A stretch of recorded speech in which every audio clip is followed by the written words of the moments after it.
नमस्कार दोस्तों, अमितायुष mind vision YouTube channel के एक नए एपिसोड में एक बार फिर से आपका स्वागत है। साथियों, जैसा कि आपने हमारे पिछले 2 एपिसोड में देखा था, हम लोगों ने चर्चा की थी कि इंटरनेट के इस्तेमाल से छोटे बच्चों पे किस तरह के मानसिक बदलाव होते हैं और उसके अगले एपिसोड में हम लोगों ने चर्चा की थी कि इंटरनेट के इस्तेमाल से किस तरह के मानसिक बदलाव किशोरों में आते हैं। उसी कड़ी को आगे बढ़ाते हुए आज जिस महत्वपूर्ण विषय पर हम लोग चर्चा करने जा रहे हैं कि इंटरनेट के इस्तेमाल से वयस्कों और बुजुर्गों में किस तरह के मानसिक समस्याएं या साइकोलॉजिकल इश्यूज आते हैं और हमें उसके लिए किस तरह से सजग रहने की ज़रूरत है। साथियों, हम सब जानते हैं कि जैसे जैसे समय बीत रहा है, हम सभी लोग, ज़्यादातर लोग या तो अपने स्वेच्छा से या तो बदलते वक्त के दबाव में डिजिटलाइज्ड होते जा रहे हैं। मतलब पहले जिन लोगों के पास फ़ोन नहीं था वो अब फ़ोन यूज़ करने लगे हैं। पहले जिन लोगों के पास बेसिक फ़ोन था अब वो स्मार्टफ़ोन का इस्तेमाल करने लगे हैं। और एक आंकड़े के अनुसार आने वाले 10-20 सालों में इंटरनेट की दुनिया इतनी महत्वपूर्ण हो जाएगी कि ये एक हमारी आवश्यक ज़रूरतों में शामिल होने जा रही है। साथियों, जब ये दुनिया इतनी महत्वपूर्ण होती जा रही है और इसका इस्तेमाल हम अपने अलग अलग उपयोगों के लिए कर रहे हैं, तो हम इसके फ़ायदे भी देख पा रहे हैं। जैसे फ़ायदे के हिसाब से अगर आप देखें तो बहुत आसानी से आपका डिजिटल पेमेंट हो जाता है। आप बैंक जाते हैं, बैंक प्रमोट कर रही है कि आप घर बैठे बहुत आसानी से एक ऐप बना लें और ऐप के माध्यम से आप पेमेंट कर लें। आप ऑनलाइन शॉपिंग घर बैठे खरीदते हैं, उसमें भी आप इंटरनेट का इस्तेमाल करते हैं। आप कहीं भी सोशल मीडिया में अगर अपने दायरे को, अपने सामाजिक दायरे को बढ़ाना चाहते हैं तो अलग अलग साइट्स पे आप जाते हैं, जैसे फेसबुक, व्हाट्सएप जैसे साइट्स, इंस्टाग्राम जैसे साइट, ट्विटर जैसे साइट, अनेकों साइट्स हैं जो आपको सुगमता प्रदान करती है। तो यूँ कहें कि इंटरनेट की दुनिया ने हमारी ज़िंदगी को बहुत हद तक आसान कर दिया है। कई सारी चीज़ें अगर हमें जानकारी की ज़रूरत होती है, आप गूगल पे डालते हैं, बहुत सारे चीज़ उससे संबंधित आ जाते हैं। साथियों, जैसे जैसे इंटरनेट के इस्तेमाल करने वाले लोग बढ़े हैं, वैसे वैसे ही कई सारे लोगों के द्वारा इससे जुड़ी हुई कई सारे समस्याएं उजागर होने लगी। और ये बहुत ज़रूरी है कि हम एक जिम्मेदार इंटरनेट यूज़र बने ताकि खुद को और अपने परिजनों को इससे होने वाले मानसिक परेशानी से बचा सके। साथियों, ये बात करते हैं कि शोध क्या बताते हैं। इंटरनेट के इस्तेमाल को लेकर विभिन्न विभिन्न देशों में बहुत सारे शोध हुए। शोध हमें ये बताते हैं कि अगर आपका इंटरनेट का इस्तेमाल सीमित है और अपने ज़रूरी उपयोगों के लिए है तो ये आपके मानसिक स्वास्थ्य को बेहतर करता है। जब हम सीमित और उपयोगी की बात करते हैं तो इसका मतलब हुआ कि आपने डिजिटल ट्रांजैक्शन बैंक में जाने से बच गए, आप ऑनलाइन शॉपिंग कर रहे हैं, बस उतने देर तक आप करके बच गए। आप अगर सोशल मीडिया पे जाते हैं, अपने लोगों से जुड़ाव रखते हैं, तो आपने थोड़ी देर के लिए लोगों को देखा, उनके क्या मैसेजेस हैं, अपनी भावनाएं व्यक्त की एक सभ्य रूप में, और आप एक दूसरे से जुड़ाव महसूस कर पाए। या फिर अगर आप एक किसी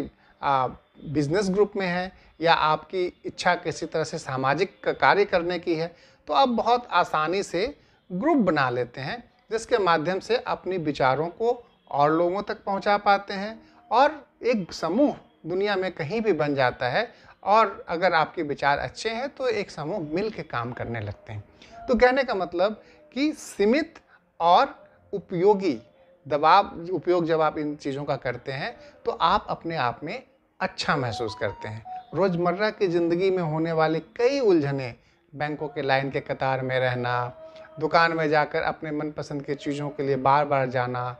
लोगों से जुड़ाव जितना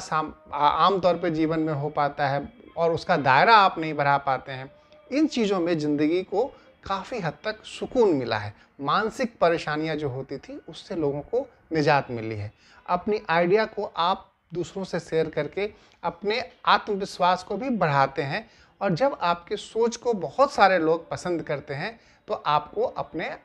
सेल्फ कॉन्फिडेंस में बहुत हद तक एक इजाफा होता हुआ महसूस होता है। लेकिन साथियों,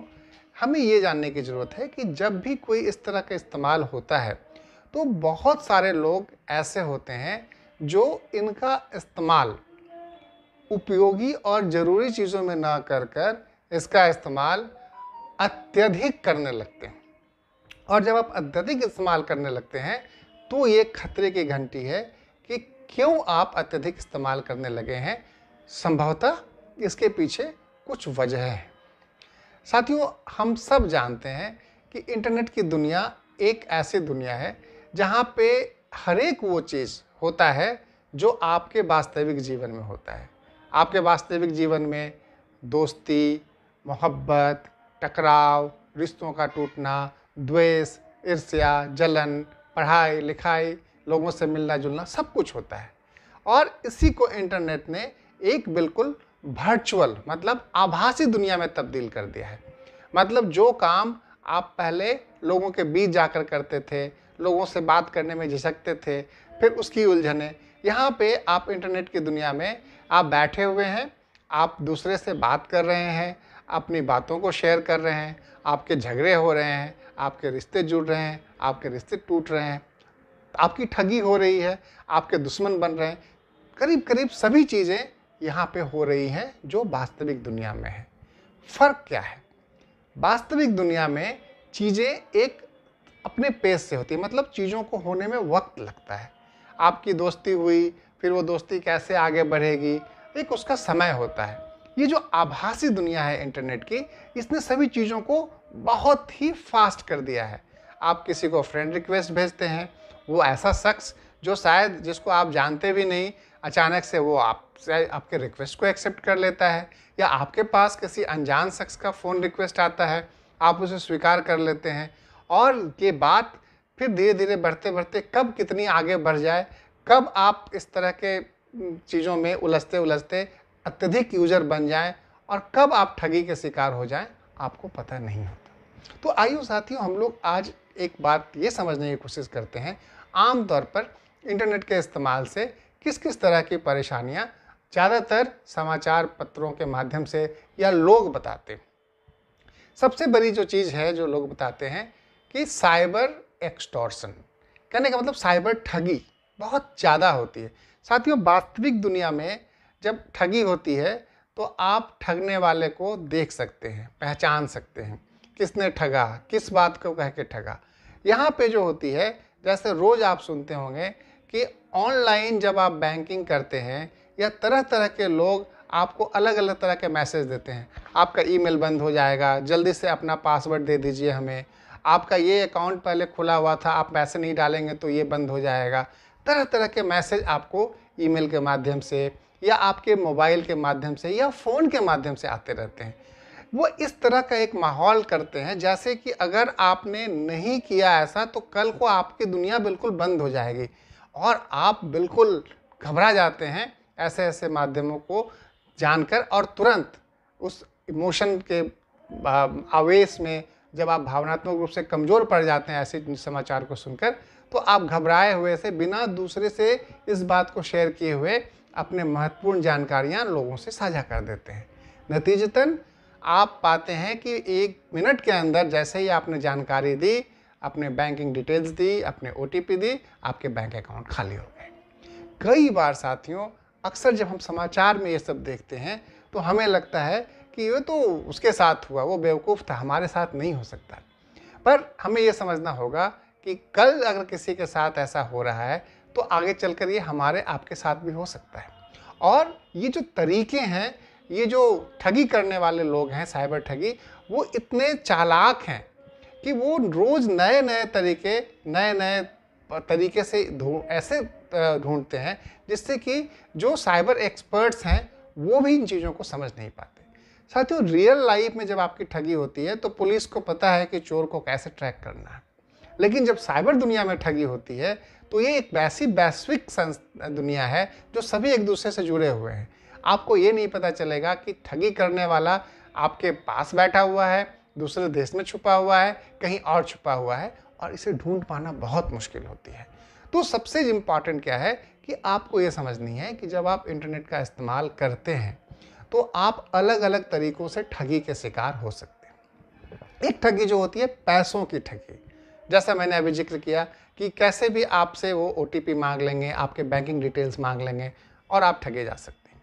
एक जो दूसरी ठगी होती है वो होती है कि आपके इमोशनल ठगी। कहने का मतलब, आप अगर किसी कारणवश भावनात्मक रूप से परेशान हैं, चाहे आपका रिलेशनशिप टूट गया हो या आपके अपने निजी ज़िंदगी में उथल-पुथल चल रही हो और आपको समझ नहीं आ रहा है कि क्या करें। ऐसे में जब आप सोशल मीडिया पे जाते हैं और अचानक से किसी सुंदर से प्रोफाइल की एक्सेप्ट आ जाती है, फ्रेंड रिक्वेस्ट एक्सेप्ट करने की, और आप एक्सेप्ट करते हैं और धीरे धीरे आपको पता नहीं चलता कि कब आप उस फ्रेंड रिक्वेस्ट से बात आगे बढ़ते बढ़ते कब आपने अपना व्हाट्सएप नंबर दे दिया, कब आपने फ़ोन कॉल से वीडियो कॉल तक बात चली गई और आजकल जो बात सुनने में आती है उसको बोलते हैं सेक्सटॉर्शन। अचानक से अगर आप पुरुष हैं और आपने किसी अनजान महिला मित्र से दोस्ती कर ली और बात व्हाट्सएप पे चली गई, तो कई बार तो आपके अपने डिटेल्स सार्वजनिक हो गए वीडियो चैट से, और फिर उसी दरमियान जो सामने वाली महिला है अपने कुछ कपड़े उतारती हैं, उसका वीडियो ले लेती हैं और फिर आपके पास मैसेज आता है कि आप ऐसा कर रहे थे, आप इतने पैसे दें, नहीं तो हम आपकी बात सार्वजनिक कर देंगे। और शर्मिंदगी के मारे बहुत सारे लोग ऐसे ठगी के शिकार होते हैं, मानसिक रूप से परेशान होते और शर्म के मारे या तो शिकायत नहीं करते हैं या फिर वो पैसे दे के चुपचाप कहते हैं कि इसी में भलाई है कि मैं चुपचाप बैठा रहूं। एक जो तीसरी ठगी होती है वो ये होती है कि कई बार वैसे लोग जो भावनात्मक रूप से परेशान हैं, वो ऐसे लोगों से दोस्ती करना चाहते हैं कि उन्हें लगता है कि कोई तो उन्हें सपोर्ट देगा, और उधर बैठा वाला आदमी कौन है, क्या है, इसकी जानकारी आपको नहीं है। फेसबुक पे अलग अलग इंस्टाग्राम पे ऐसे प्रोफाइल्स आते हैं, आप उसको सत्य मान बैठते हैं जैसे आप वास्तविक दुनिया में जी रहे हो, और धीरे धीरे करके आप एक ऐसे इमोशनल जाल में उलझ जाते हैं जहाँ पे आपके साथ कुछ भी हो सकता है। आपके प्रोफाइल पिक्चर्स को कई तरीके से अगर आपने अपने कुछ फ़ोटो शेयर कर दिए हों, कई बार लोगों को आदत होती है अपने रोज़ हर एक चीज़ों को शेयर करते हैं ताकि लोगों को दिखे कि वो क्या कर रहे हैं, और आपको नहीं पता हो तो कई बार आपकी फेक प्रोफाइल बन जाती है उसी फ़ोटो से, या फिर आपके फ़ोटो को मॉर्फ करके वो तरह तरह के उसमें गंदे भद्दे चीज़ भी करके लोगों को मानसिक रूप से प्रताड़ित किया जाता है। साथियों, कहने का मतलब, ये इंटरनेट की दुनिया एक बहुत ही तेज़ी से बदलती हुई दुनिया है, और ये एक ऐसी दुनिया है मानो जैसे कि एक जंगल में हम सभी रह रहे हों। एक शिकारी वहाँ बैठा हुआ है कि कब हम शिकार कर लें, और एक शिकार जो है वो भी अब उसको वहाँ रहना है क्योंकि उसे चारा चाहिए वहाँ पे। लेकिन इस दुनिया में एक और चीज़ है, शिकारी को पता है कि वो शिकार कर रहा है, शिकार जो हो रहा है उसे पता नहीं चल रहा है, लेकिन एक तीसरा भी इसमें है जिसको कहते हैं कि जो इन चीज़ों को कंट्रोल करता है। जैसे उदाहरण के तौर पे आप फेसबुक जैसे चीज़ों को ले लें, उनका केवल और केवल जो मोटिव है वो अपने मुनाफा को देखना है। तो मान लीजिए कि कोई व्यक्ति अगर वहाँ पे बैठ के देख रहा है कि कौन सा आदमी भावनात्मक रूप से कमज़ोर है, अब उसी को वो पकड़ रहा है, और जब अगर वो कुछ ऐसे मैसेजेस डाल रहा है, पैसे लेके फेसबुक उसको प्रमोट करती है। कहने का मतलब, इस मॉडल में सभी जो शिकारी है और जो इस मॉडल को चलाते हैं, उनकी मंशा अपने शिकार को टारगेट करना होता है और व्यावसायिक हित को पूरा करना होता है। ऐसे में वैसे लोग जो इन चीज़ों की समझ नहीं रखते हैं या अपने जीवन में एक कठिन दौर से गुजर रहे होते हैं, जैसा मैंने जिक्र किया, आप भावनात्मक रूप से परेशान हैं, आपको लगता है कि कोई बात करे, आपकी पारिवारिक स्थिति ऐसी है कि सभी आपको धुतकारते हैं। ऐसी स्थितियों में बहुत हद तक जब आप इंटरनेट के सहारे अपने जीवन को आगे बढ़ाने की कोशिश करते हैं, एक आभासी दुनिया में अपने कमियों को, अपने मानसिक साइकोलॉजिकल ज़रूरतों को पूरी करने की कोशिश करते हैं, तो इस बात की भी आशंका रहती है कि जो शिकारी है घात लगा के बैठा हुआ, वो आपको कहीं ट्रैप करके अपने जाल में न फंसा ले और तुरंत से ठगी करके निकल जाए। इससे पहले कि आप समझ पाएँ आप ठगी के शिकार हो चुके हों और आपका मानसिक विश्वास, आपका आत्मविश्वास बिल्कुल चकनाचूर हो गया हो। इसलिए साथियों, जो रिसर्च कहती है कि जो लोग अत्यधिक समय तक इंटरनेट का इस्तेमाल करते हैं प्रतिदिन, उनमें अलग अलग तरह के मानसिक बीमारियों के आने की संभावना ज़्यादा रहती है, जैसे अवसाद, अकेलापन फील होना, एंग्जाइटी डिसऑर्डर, स्लीप डिसऑर्डर, चूँकि आप समय पे सोते नहीं हैं, समय पे उठते नहीं हैं, रिश्तों में कड़वाहट, चूँकि जब आप इंटरनेट को इस्तेमाल करते हैं अपनी निजी ज़िंदगी के समय को काट कर, तो आपकी निजी ज़िंदगी पे इसका असर पड़ता है। साथियों, इंटरनेट ने हमारे कई चीज़ों को पूरा तो किया है, पर एक चीज़ जो ये पूरा नहीं करती, खासकर सोशल मीडिया पे, वो है भावनात्मक लगाव। आपका लगाव तो किसी से हो जाता है, पर मनसा क्या है वो पता नहीं चलती, क्योंकि वास्तविक जीवन में हम एक दूसरे को उसके हाव भाव से, उसके बात करने के शैली से देख पाते हैं। दूसरा, वास्तविक जीवन में कोई भी रिश्ता जो होता है वो अपने अलग अलग पड़ाव से एक समय लेके आगे बढ़ता है, तो ऐसे में आपके ब्रेन के पास बहुत समय होता है चीज़ों को परखने की, जानने की। और जब आप आभासी दुनिया में आते हैं तो इतनी तेज़ दुनिया है कि इससे पहले कि आप कुछ समझ चुके होते हैं, आप एक तरह से ठगी के या एक्सटॉर्शन के या भावनात्मक रूप से प्रताड़ना होने के या किसी के जाल में फंसने के शिकार हो सकते हैं। इसलिए ये बहुत ज़रूरी है कि आप और हम सबको इन चीज़ों को समझने की ज़रूरत है। एक चीज़ जिसका अक्सर जिक्र किया जाता है वो है आर्टिफिशियल इंटेलिजेंस। अक्सर अलग अलग सरकारें इसको प्रमोट करती हैं। साथियों, आर्टिफिशियल इंटेलिजेंस क्या है? ये इस तरह का इंटेलिजेंस है जैसे कि मानो कि मैं इंटरनेट इस्तेमाल कर रहा हूँ और वो जो इंटरनेट है उसे पता चल जाए कि मेरी ज़रूरत क्या है,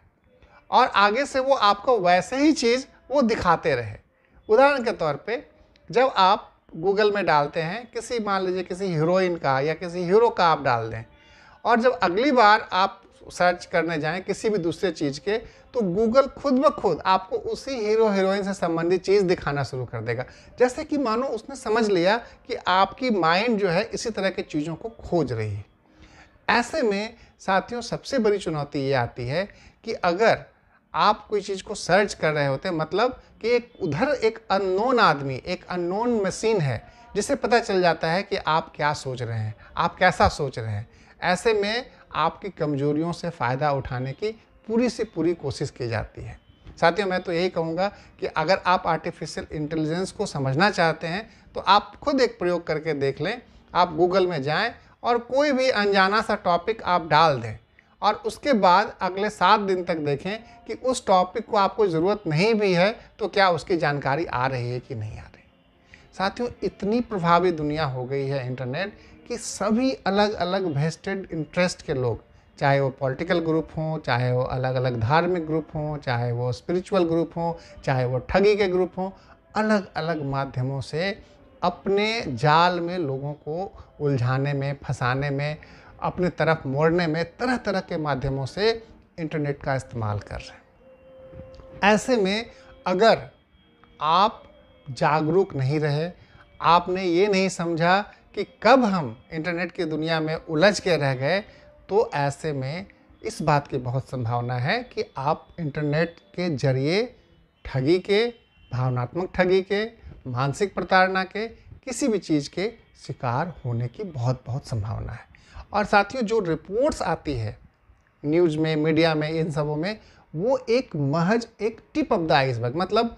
1 लाख लोग ठगी के शिकार होते हैं तो बमुश्किल 5 से 10 लोग ही इस बात की हिम्मत जुटा पाते हैं कि वो जाके शिकायत करें, और वो अंदर ही अंदर इस घुटन में जी रहे होते हैं कि मेरा लूट गया, सब कुछ बर्बाद हो गया। उनकी नींद गड़बड़ होती है और वो मानसिक रूप से परेशान होने की संभावना बनी रहती है। तो साथियों, अब ये समझते हैं कि कैसी अवस्था में और कौन से लोग होते हैं जिन पे इंटरनेट के इस्तेमाल से होने वाले असर या दुष्प्रभाव ज़्यादा हो सकते हैं। जैसा मैंने कहा, सीमित और ज़रूरत उपयोगी इस्तेमाल आपके मानसिक स्वास्थ्य के लिए बेहतर है, लेकिन असीमित और अनुपयोगी इस्तेमाल आपके मानसिक स्वास्थ्य को परेशान करता है। ज़्यादातर जब आप खुद प्रताड़ना के शिकार हों तो आप सोचते हैं कि कैसे भी करके हम अपनी मानसिक उलझन को इंटरनेट के माध्यम से दूर करें, मेरा समय कट जाएगा, दिल बहल जाएगा, शायद कुछ ज़रूरी जानकारी मिल जाए। आर्टिफिशियल इंटेलिजेंस लगा हुआ है, आपकी उस कमजोरी को वो देख रहा है और आपको उसी समय ऐसी ऐसी चीज़ें दी जाएंगी जो आपके उलझनों को शायद कम ना करके आपको किसी एक तरफ मोड़ के रख दिया जाए। दूसरी तरफ वैसे लोग जिनका व्यक्तित्व शुरू से ही थोड़ा अलग है, ऐसे बच्चे बच्चियां जब वयस्क होते हैं, जिनके दोस्त नहीं होते, अकेलापन, ऐसे लोग जब इंटरनेट की आभासी दुनिया में आते हैं तो जो वास्तविक दुनिया में वो जो नहीं कर पाते, वो आभासी दुनिया में करने की एक उनकी प्रवृत्ति होती है, जिससे उनमें इंटरनेट के अनुपयोगी और गैर ज़रूरी इस्तेमाल की खतरे बढ़ जाते हैं। वैसे लोग जो बहुत ही दिखावटी लोग होते हैं, मतलब उन्हें भावनात्मक से ज़्यादा मतलब है कि लोग कैसे उनको हर एक चीज़ को लाइक करें, वैसे लोग ज़्यादातर अच्छे फ़ोटोज़ पोस्ट करना, अपनी हर एक चीज़ को सार्वजनिक करना, अपनी उपलब्धियों को बढ़ा चढ़ा के बताना, ऐसे लोग चूँकि उनका मकसद केवल और केवल अपने इन जो ज़रूरतें होती हैं, उनकी साइकोलॉजिकल नीड्स को पूरा करना होता है, ऐसे में इस बात की बहुत संभावना है कि वो लोग अपने बहुत सारे चीज़ों को सार्वजनिक करते हैं, जिन चीज़ों के मिसयूज होने की, जिनका दुरुपयोग होने की संभावना बहुत बढ़ जाती है। साथियों, ये जो हमारा देश है, ये बहुत हद तक यहाँ पे चमत्कार की बात की जाती है, दैवीय चमत्कार, नेचुरल चमत्कार, और हमारे चेतन अचेतन में चमत्कार के प्रति एक एक्सेप्टेंस आ गई है, जैसे मानो कि हमारे दुख को हरने के लिए कोई ना कोई शक्ति लगी हुई है। और इसी चमत्कार की दुनिया की जो सोच है हमारी, उसमें इंटरनेट के जो शिकारी लोग हैं वो लगे रहते हैं कि कैसे आपको चमत्कार दिखाएं और उस चमत्कार से कैसे वो अपना जो है बारा न्यारा कर जाएं। चमत्कार के सोच रखने वाले, चमत्कार में यकीन रखने वाले लोग अक्सर इंटरनेट में ठगी के शिकार होने की संभावना बढ़ जाती है। साथियों, हम ही में से कई लोग ऐसे भी होते हैं जो इंटरनेट से ठगी को अपने रोज़गार का जरिया बनाते हैं, क्योंकि उन्हें लगता है कि बाकी कामों में तो समय लगता है, इंटरनेट में बैठे बैठाए ठगी की जाती है। ऐसे लोग भी मानसिक परेशानियों के शिकार होते हैं, क्योंकि उनके मन में हमेशा इस बात का डर लगा रहता है कि पता नहीं कब पकड़े जाए। लेकिन सवाल है कि वो लोग भी इन चीज़ों में इतने ही लगे हुए हैं जो लोग शिकार हो रहे हैं। साथियों, हमें अब ज़रूरत इस बात को समझने की है कि इंटरनेट के इस्तेमाल को कैसे हम अपने उपयोग भर रख सकें। सबसे ज़रूरी साथियों ये है कि कभी भी इंटरनेट एक बहुत ही तेज़ी से काम करने वाली दुनिया है। कभी भी किसी भी अपरिचित आदमी से अगर आप सोशल मीडिया का इस्तेमाल करते हैं, क्योंकि सोशल मीडिया का काम है लोगों को जोड़ना, और आप अगर नहीं जानते हैं किसी को, तो एक तो कोशिश करें कि उनके फ्रेंड रिक्वेस्ट को एक्सेप्ट ना करें, और अगर आप एक्सेप्ट कर भी लिए हैं तो बहुत जल्दबाजी में उस फ्रेंडशिप को बहुत तेज़ी से आगे बढ़ाने की ज़रूरत नहीं है। दूसरी बात साथियों, जो भी चीज़ आप करते हैं इंटरनेट में, कई बार इंटरनेट की दुनिया आपको ऐसे ख्वाब दिखाती है जैसे मानो आप बैठे बैठे ही कुछ आइडिया से आप करोड़पति बन जाएंगे, अरबपति बन जाएंगे। लोग अपनी अपनी कहानियाँ दिखाते रहते हैं, आर्टिफिशियल इंटेलिजेंस का ज़माना है, और आप मान बैठते हैं कि वो जो आदमी कह रहा है हम भी ऐसा करके बिल्कुल सफल हो सकते हैं। साथियों, आभास की दुनिया और वास्तविक दुनिया में बहुत फ़र्क है। आप अपनी खुद समझ बनाएं। अगर कोई एक चीज़ आप देखते हैं जिसमें आपको मुनाफा दिखता है, तो आप उसके विपरीत चीज़ों को भी देखने की कोशिश करें। और एक अच्छा माध्यम है, जैसे इंटरनेट की दुनिया में खामियां हैं तो खूबियां भी हैं, बशर्ते कि आप चीज़ों को देख पाएँ। और चीज़ों को देखने के लिए बहुत ज़रूरी होती है कि अगर आप किसी चीज़ से बहुत प्रभावित हो रहे हैं तो उसके विपरीत चीज़ों को भी आप ढूंढने की कोशिश करें कि इसमें खतरे क्या क्या हैं, तब शायद आप ज़्यादा उपयोगी यूज़र बन सकेंगे। साथियों, हम लोग अक्सर कहते हैं कि जो लोग अत्यधिक इंटरनेट का इस्तेमाल करते हैं उनके सोने का वक्त और जागने का वक्त बड़ा गड़बड़ हो जाता है। ऐसे में ये बहुत ज़रूरी है कि आप इंटरनेट का इस्तेमाल रात में सोने के पहले बिल्कुल ना करें, ताकि आपकी नींद सही हो। चौथी चीज़ जो बहुत ज़रूरी है साथियों, जब इंटरनेट की दुनिया ऐसी है कि हमें पता ही नहीं चलता कि मोबाइल आपके हाथ में आते ही कब आप अपने सामने वाले व्यक्ति से बात करते करते आप इंटरनेट की दुनिया ही साथ साथ चल रहे हैं। ऐसा करने से रिश्तों में जो है मजबूती आने की संभावना कमते जाती है। और कब हम इंटरनेट के चलते हमारे रिश्ते दरक गए, कमज़ोर हो गए, ये हमें नहीं पता चलती। एक और जो ज़रूरी बात साथियों, जब भी आप इंटरनेट की दुनिया को बहुत इस्तेमाल करते हैं तो उसकी कुछ जो चीज़ें होती हैं जो आपको बहुत प्रभावित करती है, कोशिश करें कि अपने वास्तविक दुनिया के जो आपके मित्र हैं उनसे साझा करें, क्योंकि इंटरनेट की दुनिया आपको सोचने का समय नहीं देता और एक अच्छा मित्र आपको उसमें अपने क्रिटिकल चीज़ें बता के आपको इसके दुष्प्रभाव से बचने की एक उम्मीद जगाता है। चौथी चीज़ साथियों, मैं अक्सर कहता हूँ, ये दुनिया आपको पूरी तरह से हर एक शिकारी आपको सबको अपने शिकार में फंसाने के लिए लगा हो। तो हमें ये बहुत ज़रूरी है कि कभी भी जल्दबाजी में कोई निर्णय न लें, कभी भी हम चमत्कार में यकीन नहीं रखें, और अगर हम इन चीज़ों का इस्तेमाल अपने ज़रूरत के लिए, अपने ज्ञान को बढ़ाने के लिए, अपने बौद्धिक विकास के लिए, अपने उपयोगी सामाजिक दायरों को बढ़ाने के लिए करें, तो हम इसका एक सफल और एक लाभदायक इस्तेमाल कर पाएंगे। और साथियों, एक बहुत ज़रूरी चीज़, इंटरनेट की दुनिया में कई बार आपको बहुत ही भावनात्मक रूप से उकसाने वाले मैसेज आते हैं। ऐसे में आप भी भावनात्मक रूप से उकस जाते हैं और आप बिल्कुल जवाबी मैसेज, नफ़रत भरे मैसेज लिखते हैं। साथियों, इंटरनेट की दुनिया के रूल्स ऐसे बने हुए हैं कि शायद आप में बहुत सारे लोग इन रूल्स से अवगत भी ना हो। कब आपके मैसेज में को कानून का उल्लंघन माना जाएगा और कब आप पे कानूनी कार्रवाई हो सकती है, ये किसी को नहीं पता। इसलिए ये बहुत ज़रूरी है कि कभी भी इंटरनेट पे नफ़रत भरे मैसेजेस को ना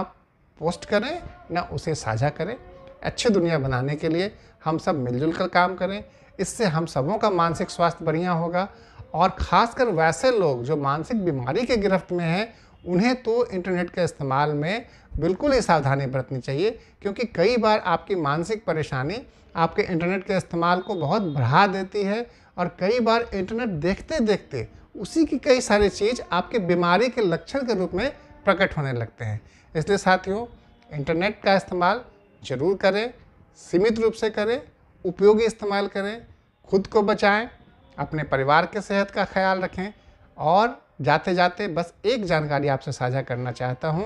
कि वर्ल्ड ट्रेड ऑर्गेनाइजेशन की अभी की हालिया रिपोर्ट ये कहती है कि आने वाले